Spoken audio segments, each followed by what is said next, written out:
Enthusiastic Ideas, February 26th. Usefulness.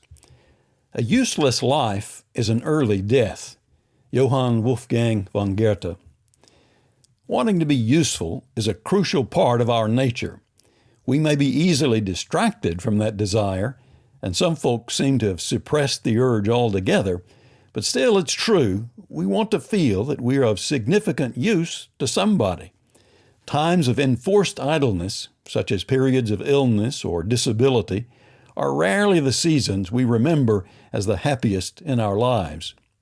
In the words of Baltasar Gracian, "It's a great misfortune to be of use to nobody."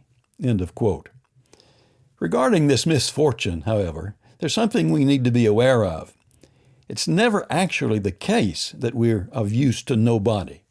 We may feel useless sometimes, but that feeling is never entirely consistent with reality. My father, for example, who just celebrated his 90th birthday, struggles with occasional feelings of uselessness. Physically, he's limited in what he can do, and it's often hard for him to see any real purpose for his continued presence in the world. Yet, in truth, he continues to be helpful to others in ways he's not aware of. If nothing else, his example of steadfastness and good cheer is of great value to all who know him. It's an obvious fact, of course, that our usefulness can be diminished by circumstances beyond our control, like old age or physical impairment. But usually, what's reduced is only our preferred and customary ways of being useful. What we need to do is let go of the past and have the humility to switch gears in our service to others. We need to adjust ourselves to new ways of being useful, ways that may be less congenial to us, but are no less valuable to others.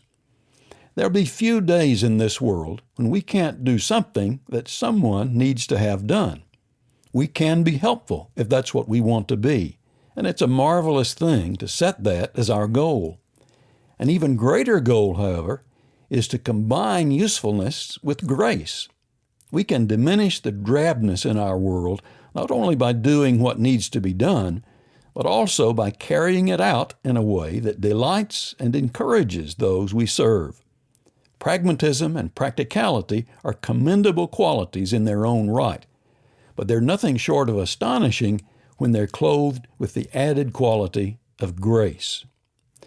Edwin Way Teale wrote, "The difference between utility and utility plus beauty is the difference between telephone wires and the spider's web."